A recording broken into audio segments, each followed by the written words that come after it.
Okay, good evening, and welcome, and thank you everyone for being here. We are at a meeting of the Friends of Guthrie Public Schools, and we will have some dialogue back and forth as the evening goes, and so if you want to make a comment or ask a question, be sure to get the mic, but also you might state your name before you start, because there may be people that don't know who you are, so that would be good as well. The purpose of the meeting is to improve Guthrie Public Schools, and we need to do that through passing some bond issues to improve our facilities. And based upon the past results we've had, we need to come up with a strategy that will allow us to get that done. So, if you've got an agenda in front of you, the third item on the agenda is discussion of previous bond issue. If anybody has any thoughts or comments about that they would like to make, questions, we can discuss that. We've had a couple of, well, I guess we've just had one meeting since the bond issue failed, so the floor is open.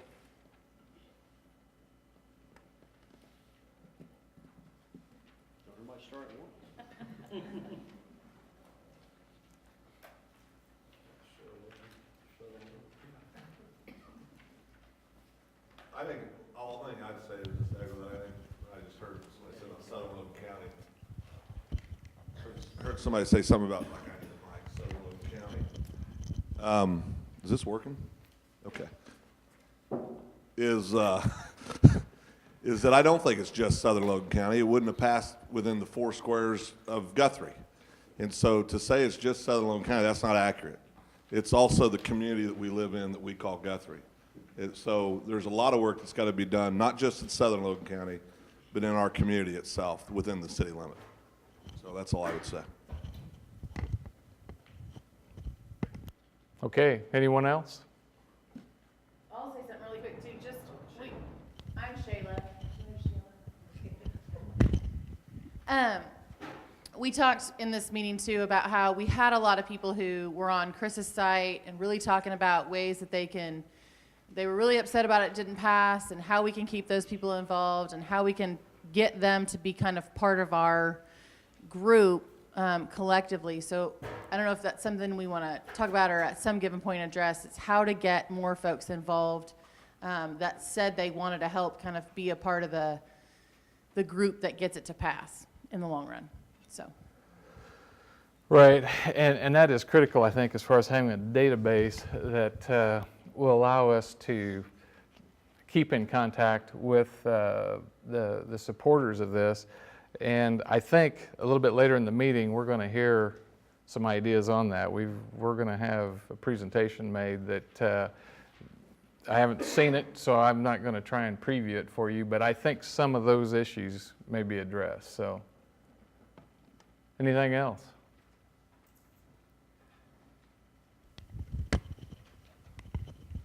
Well, I'm just thinking that there was a lot of work done by a group of people to get the last bond issue passed, and a lot of work. And Mike did tons of presentations, but I think that we need some professional help in figuring a way to run a campaign for an election. I just think we're going to have some professional help us devise a way to run a real campaign. Okay.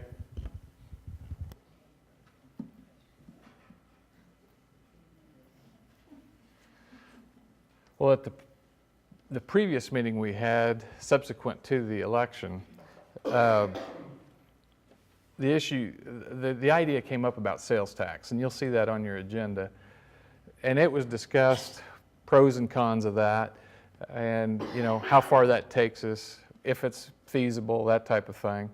And so we've put it on the agenda again for this evening, and I don't know if you want to share what you've learned from meetings you've had with the city as far as trying to do something jointly with them, or what your, Yeah, you know, there, traditionally in Oklahoma, capital improvements for schools are funded through property tax in the form of bond issues. That has been the tradition in our state. But there are exceptions that exist, and there are possibilities that exist for some funding mechanisms through a sales tax.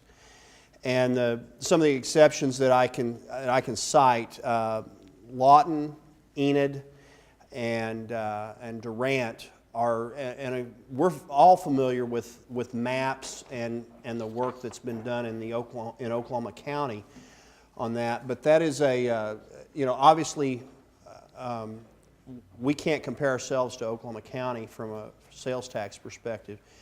But so with that in mind, and with some discussion, we had a work session with our Board of Education a couple weeks ago, I think, and we had those discussions, and so I met with the Finance Committee of the City Council, and we had some discussions about that with them as well, and the school can't call for an election for a sales tax. It has to be the taxing entity, which would be either the City of Guthrie or Logan County. And if it were Logan County, it would have to involve the, there are, I believe, 10 or 11 school districts that have territory inside Logan County. It would have to involve all of those school districts. We are the only school district that's located inside the city limits of Guthrie. And so there's lots of different ways of looking at this, but we had the preliminary discussion with the City of Guthrie, with the Finance Committee there, and agreed to have some further discussion with that, with the Rate and Fee Committee, and also with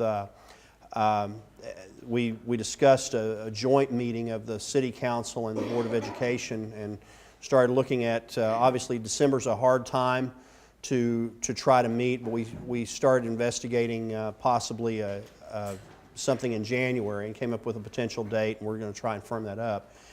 And we have there was another person that was in that meeting. He's here tonight, Cody Mosley, and he's the Economic Development Director for the City of Guthrie. We also have our mayor here, Mark Spradlin, and I don't know what their thoughts are on this, and Mark and I have not spoken about it. All I did was speak to the city council members that were there, which was Trey Ayers, John Wood, and Cheryl Padgett, and so we did have that discussion, but it's the things that we talked about potentially were a half-cent sales tax that would generate on average inside the city limits about $800,000 per year.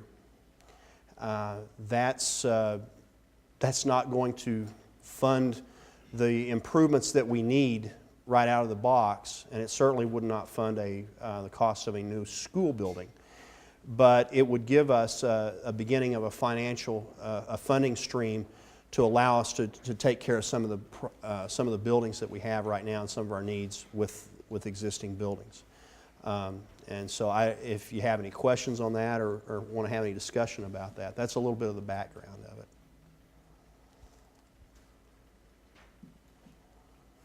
Yeah. Go ahead, Seth. How long would the term be? Would that be a 10-year sales tax, a 5-year sales tax? Well, we had a discussion with the school board of a sunset of around 5 years, and and then having a discussion of reauthorization. Obviously, that's a decision the city council would have to make. We do not call that election, so we don't write the language that goes on that ballot. It's how they write the language and what the city council would want to do. Are we Yeah, concerned that if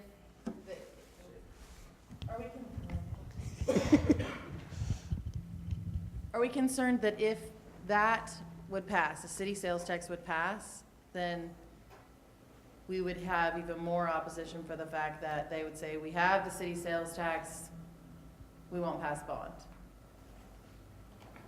throw that into the air. That's a great question, Shayla. I would, you know, the ultimate thing that we're looking at as a school district is the improvements that we need to make, most of which are maintenance items, and we need another school. Those items total about 23 million, I believe. And that's today, and that doesn't touch Cotterell, that doesn't touch Favor, that doesn't touch the administration building. That is talking about building a school, another elementary school, and the items that we mentioned in this last $2.4 million bond issue, along with another $7 million worth of drastic needs that we have with our existing buildings.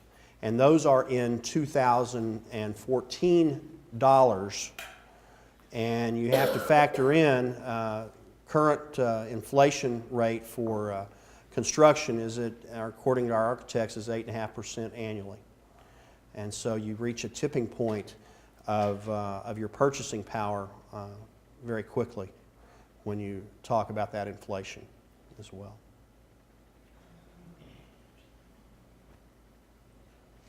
Yeah, Phil. Okay. Well, our school system needs a bond issue passed. That's just my feeling. We need it, and we need to figure out how to get that done. The bond committee, mainly, we were preaching to the choir. We were talking to our friends and each other, and on, yes, we need to get this passed. But I don't think that we were able to explore all of the citizens.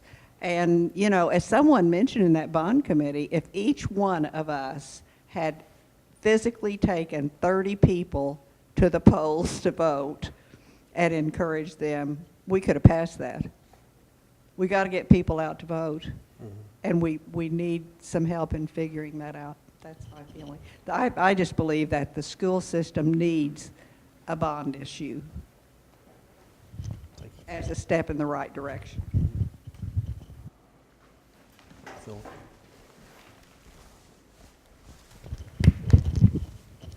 Sir, what is the school board's plans for Southern Logan County besides the elementary school? I mean, is there anything else you're looking at as far as expansion, or have you also looked at and considered the possibility that the few areas that are left in Logan County may end up being annexed by Edmond or Deer Creek? Well, when you say annexed by Edmond or Deer Creek, you're talking about the school district? No, that's a very complicated process. That would require de-annexation, and both school boards would have to agree to it, and then it comes down to a vote of the people inside that area if both school boards agree to it. And it starts with a petition from the people in that area, and then it goes to the school boards. If both agree, then it goes to a vote of people in that area. If one school board disagrees, then it goes to a vote of the entire voting population inside the school district that would be giving up the territory. And so it is not as simple as somebody signing a paper and sending them off. There's a lot of things involved there, and it all starts with a petition to the State Board of Education from the residents inside the area seeking to be de-annexed. Okay. And that's how it's generated. But the question still stands, what are your long-term goals if it were to happen? Well, and I think that would have to be responsive to the growth in that area. And we don't yet know how that's going to play out. We know what it is right now. And I can tell you that right now, from Seward Road to Waterloo, we have inside our school district boundaries 466 kindergarten through fifth graders. And we have over 1,000 students in that space. But where we are overcrowded right now is at the elementary level, and you know, that would be up to future school boards but my take on that is the secondary students, we have room for them. We might need to reconfigure some things and move them around. But even with current growth, if we build an elementary school, that provides us some room to possibly reconfigure our secondary sites so that we have room for growth. And I don't think, you know, if you're talking about going to 2 junior highs or something like that, I don't think that's warranted at all. Now, an elementary school, which would greatly shorten our transportation trips for the youngest involved, is probably something that merits a lot of discussion. But that's, an elementary school is, you know, we're talking between $10 and $12 million to build that, and that does not even include the acquisition of land. And so, and that has been something that we have been actively seeking and have yet to acquire. That was, and I don't know, we've got several members from the Long Range Planning Committee here that sat on that. I know Kay was on that, and Gail Davis, Travis, I'm trying to think, Buell was on that. Trying to see who else is here that was on that. I don't know if any of those, no, Zach was, not Seth. I don't know if there's any of the folks that served on that committee that want to speak to that as well. But that was building an elementary school was the #1 priority that committee, when they drafted those recommendations. And I don't know, does anybody want to speak to that that was on that committee? Okay.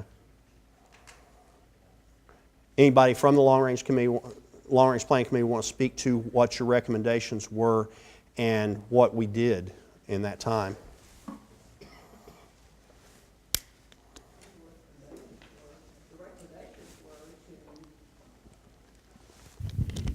To go forward with the bond issue, and to start somewhere with the bond issue, and then we would be able to replenish as the bond issues fell off, and build a grade school somewhere in the southern part of Logan County.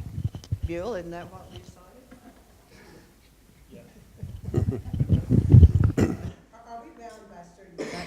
Are we bound by certain months to have elections for the school? I'm sorry, Are we Ellen. bound by certain months to Yes, have elections? and it depends on the year. If you're in an election year, a general election year like what we just went through with the midterms, we have the election dates are reduced.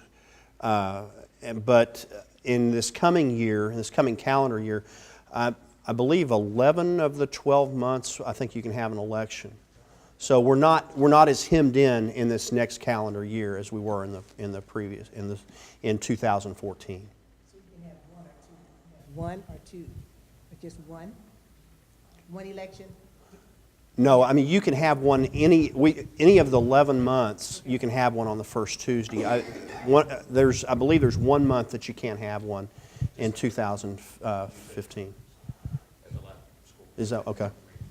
Okay. You have to wait 6 months. 6 months. Yeah, we have to wait 6 months to call another election. Okay, I apologize. I misunderstood what you're asking.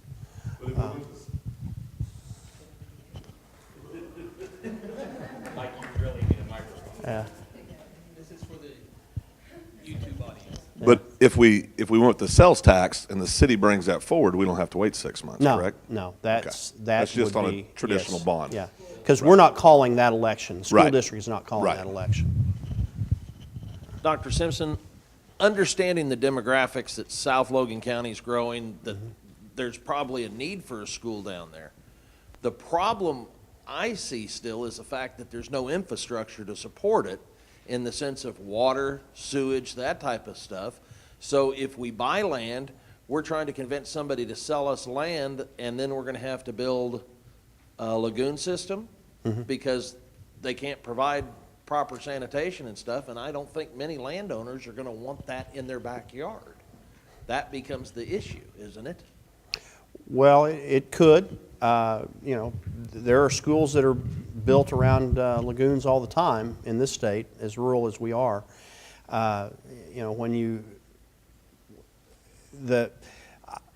I don't know when we're going to have a sewer system in southern Logan County either. I think we're going to have to. I don't know that we can wait that long to address the needs that we have there when we have kids riding on a bus for 2 hours each way to come to school. And so those are hurdles. Those are things that, you know, and Steve, I'm respective of that. Those are things that will cost more money.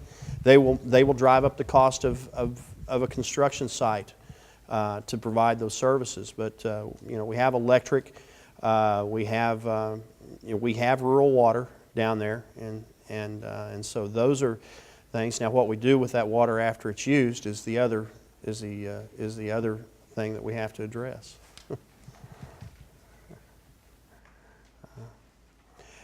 Anything else from the members of the Long Range Planning Committee that wanted to say anything about that process or what we ended up with there? Okay.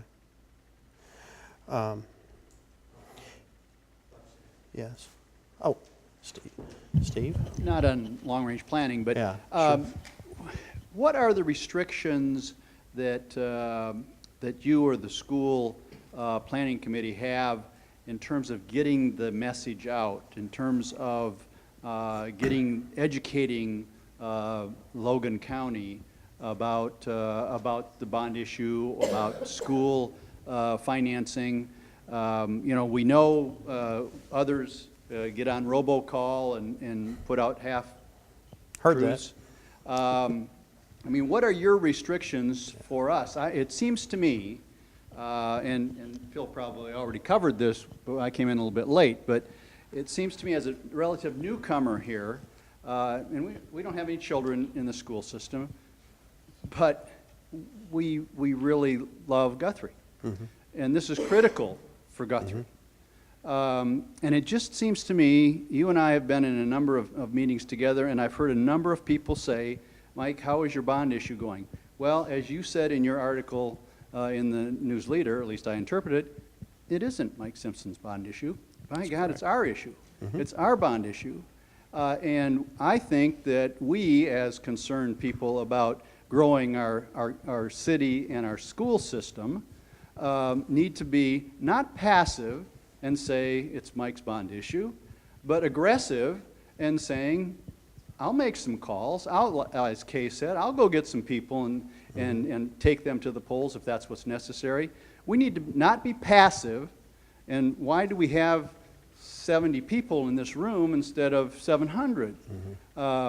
We are being passive.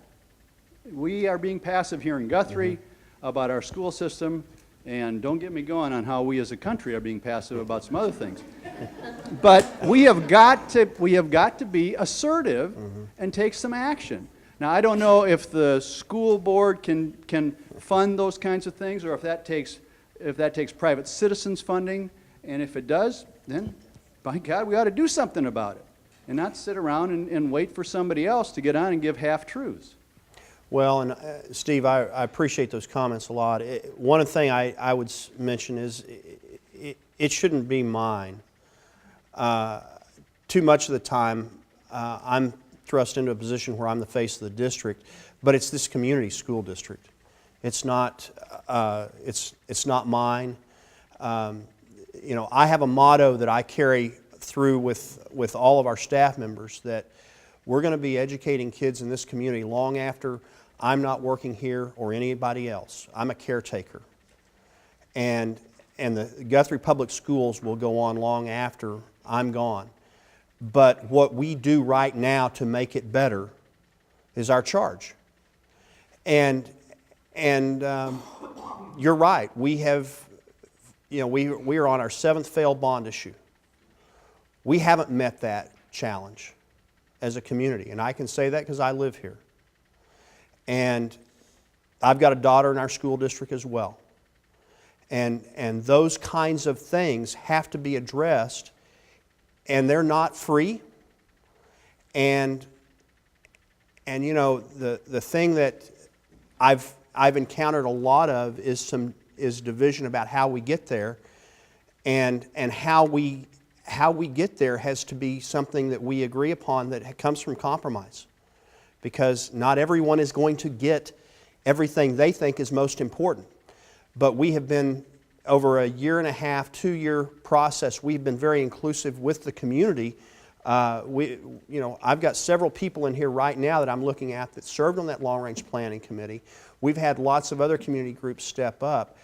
I want the people that we have here tonight, I wanted you to sign in because I want to be able to reach out to you again and ask for your help again in the exact same things that you're talking about, so that we are not passive. And to answer your question, and I am going to get to an answer to your question about what I can do or what the school board can do. Legally, I cannot electioneer. I can educate people about what the issue is and what our needs are.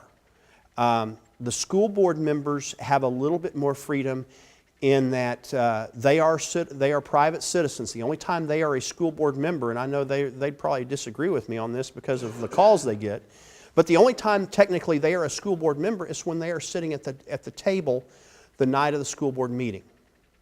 And they can't renounce their citizenship per se just because they are elected to the school board.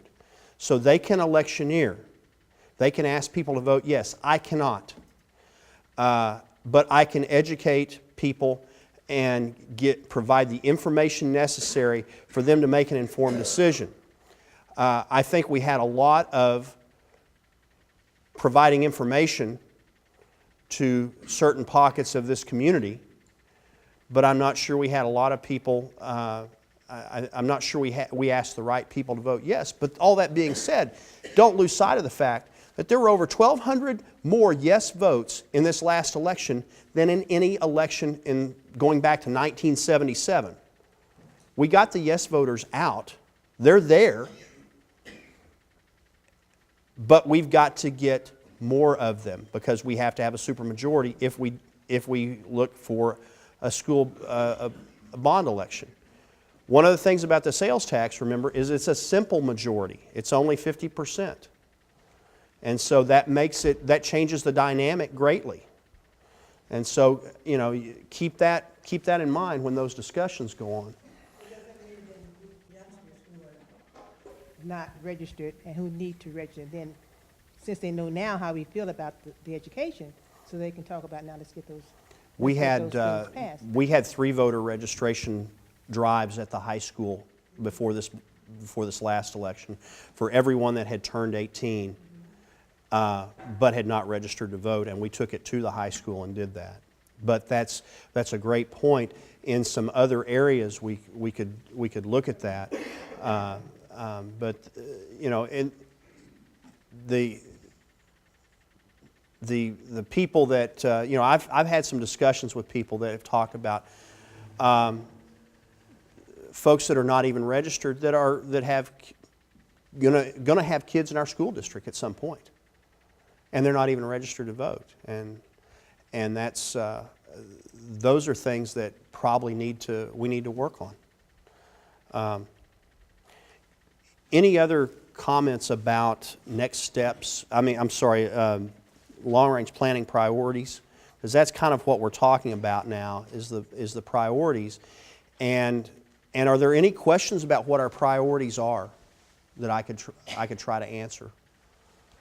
Mike, one question Yeah, I have. sure. Is the long-range planning committee still in place, or has that been dissolved? It hasn't been dissolved, but they have not met. Okay. And the recommendations haven't changed. I wouldn't say that there's been a great change in the need from the time that they made those recommendations, but of priorities. But they have not met in a while.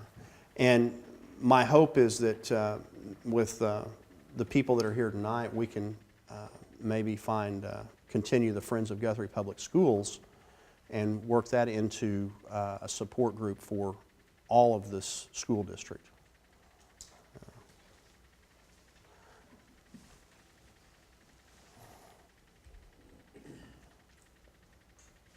Next steps? You want that or you want me to take it? You go right ahead with that. You don't want to touch that one? Yeah, I'll let you do that. So where do we go from here? And I guess this begs the question because I've heard we've had smaller focus groups since the bond election failed that I've spoke to. But where do we go from here to to put this district in a position where it is not a hindrance to this community because of our facilities? And I guess that's the next question I have for you.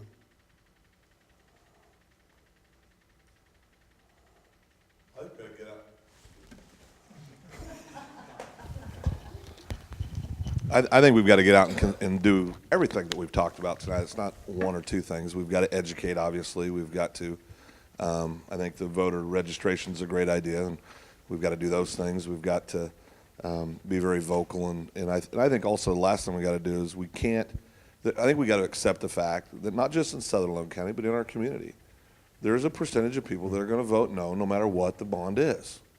And one thing that I think really hurts us, and I know there's some people who disagree with me, is when we focus on those people. I think that's a mistake. I think we've got, they have a right to feel the way they want to feel, just like we do the way we want to feel. But when we spend all of our energy and our time trying to convince somebody who, no matter what we put out there, will vote no, we're taking away a lot of really positive energy and time and resources that we could be focusing on people to help educate and get folks out to vote. So all I would say is I think we need to become truly organized. I couldn't agree more with Kay.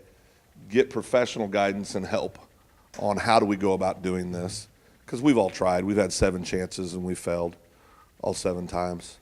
And then after, it always cracks me up because after the election, everybody sits around and we all say, gosh, what are we going to do? And then we go back and we try the same stuff again. So obviously we've got to try something different. But I think it's going to be a variety of things that we're going to have to do. And we need to start doing it now as far as the education. Thanks, Phil. Buell?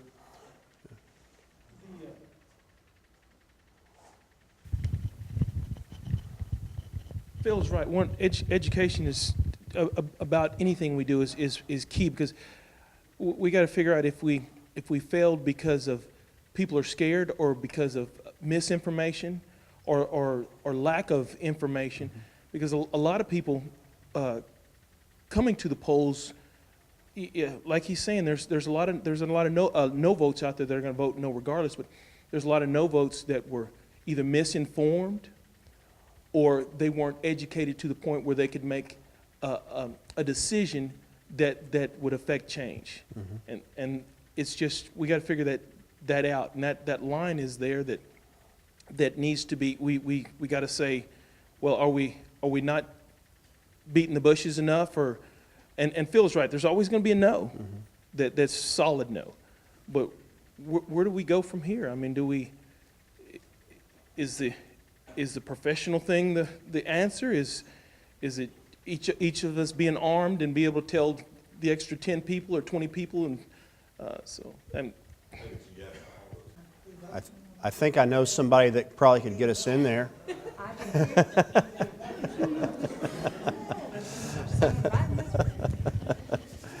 I think it's a great point, Evelyn, and I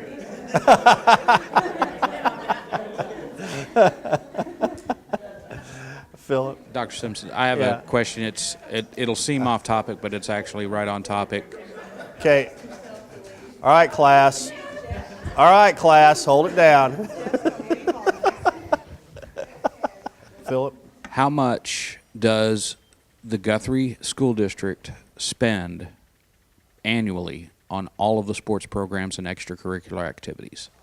In general fund money, I believe it's $30,000. That's it for That's all it. sports. Yes. Insurance and everything. And that does not include the utilities. That does not include, but that does include transportation. That doesn't include the coaches' salaries, the extra duty stipend, but those are pretty minor. I can't, and Dennis is sick tonight, or he could probably rattle that off. He'd have been here, but I told him to stay home. He had a fever. But I would guesstimate that figure, the total figure, to be less than $70,000 annually.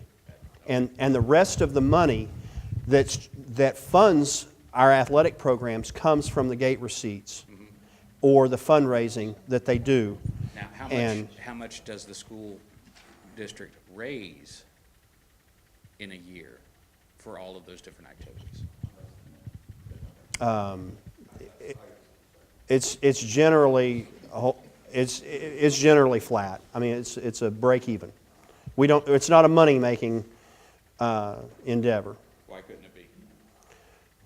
Well, you spend what you make, because we don't, and I'm looking at a mom right there that was cooking spaghetti the other night for the girls basketball team, and that includes fundraisers that people do to get us to a break-even point. So. Don't keep Nancy waiting. I'm glad my phone's not like that. There's no telling who'd be calling me. We got some folks in the back that I think are dying to speak here.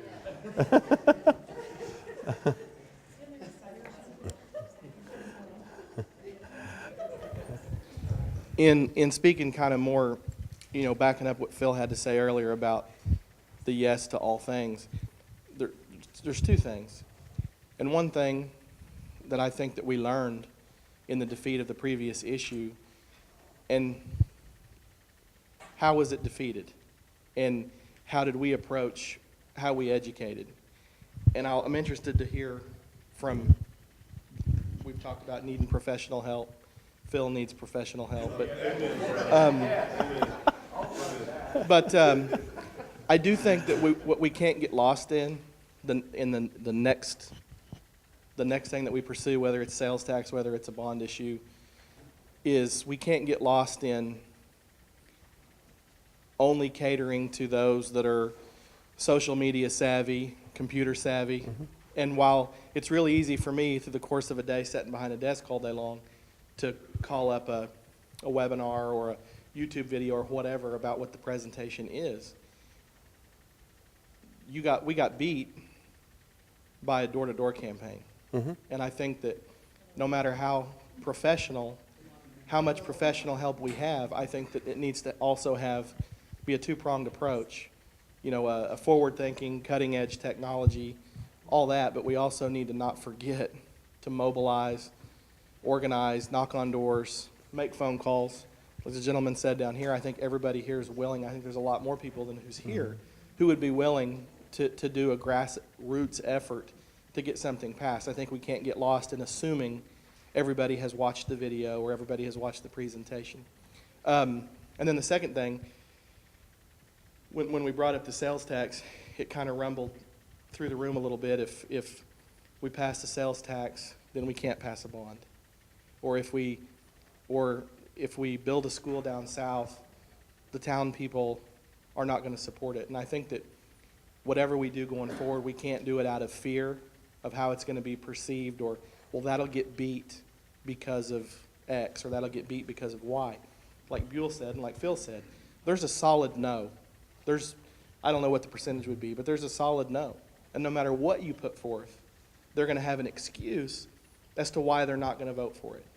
If it didn't cost them anything, they're going to vote no because they're just no people. So I think forward thinking, whatever it is that the long-range planning committee, the school board, whoever, whatever the next course of action is, it be the best course of action for the district, not the thing that we think we can get past.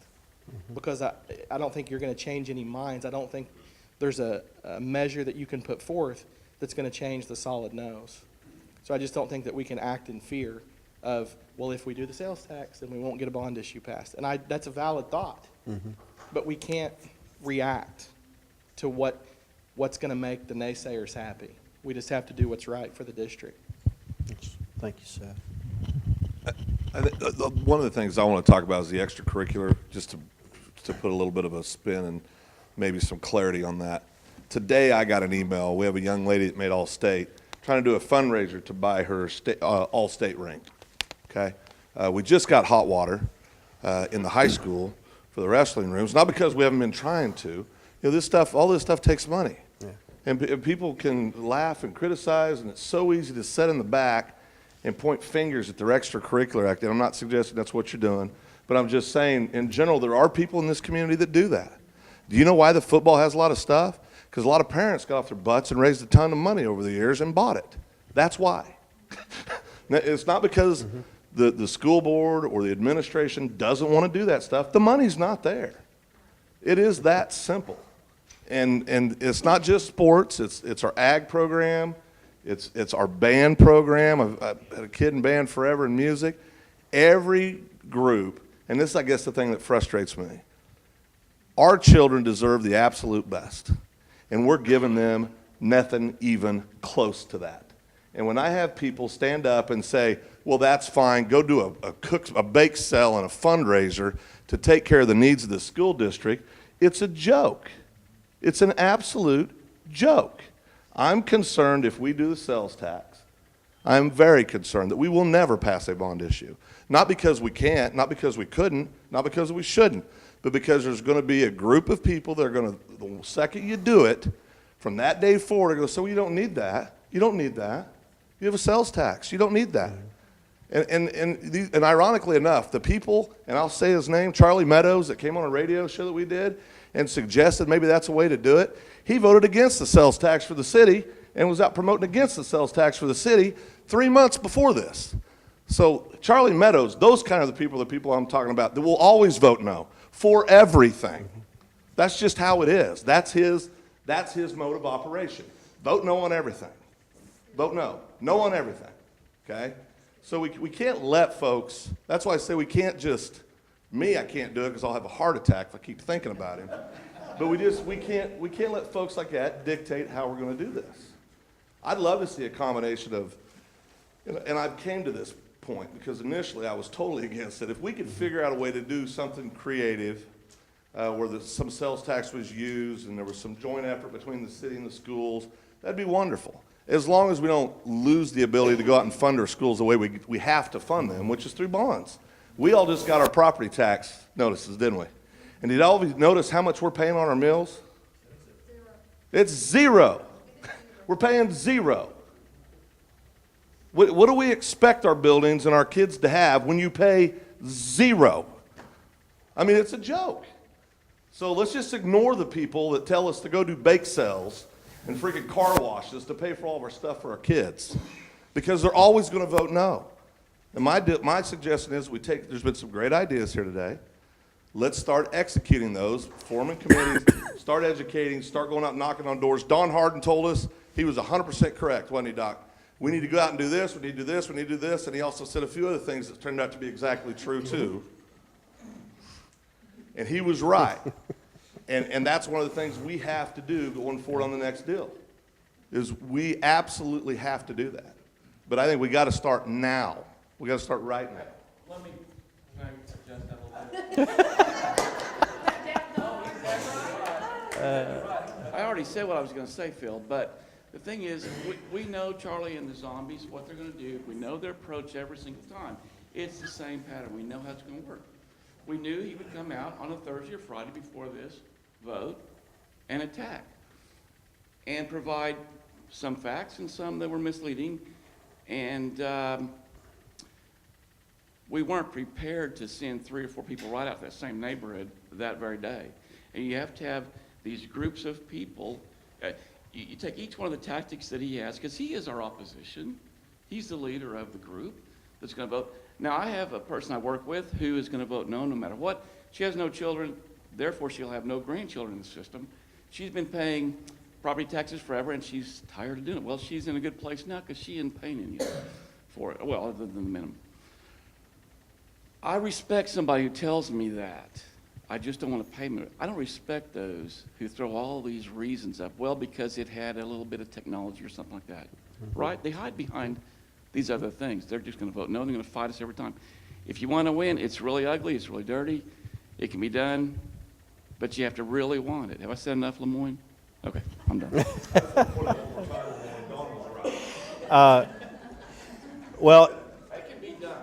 It's not impossible, but you have to really want it. one thing that, and this goes back to what Steve's question and and my answer. This can't be the school board's issue. This can't be the superintendent's issue. This has to be a community issue. And you know, I'll ask, and I've got a few administrators in this room here too. I'll ask them very point blank when we're in meetings, do you own this? And you know, that's almost the question I would ask this community is, do you own the school district? And if you do, if you truly take ownership of it, you will answer the call and you'll provide the information of what the community will support. And, excuse me, you'll know the feeling on Tuesday night after the vote. You own it, you know what that feels like. And you don't want to feel that again. And you know, it goes back to when I was hired as superintendent. I heard all of the reasons why bond issues hadn't passed. The number one thing was where the superintendent lived. The next things were where the other administrators lived. Well, you know, we have taken care of a lot of that. We are involved in the community. This is our community. And it's got to become the community school district if we're going to get there.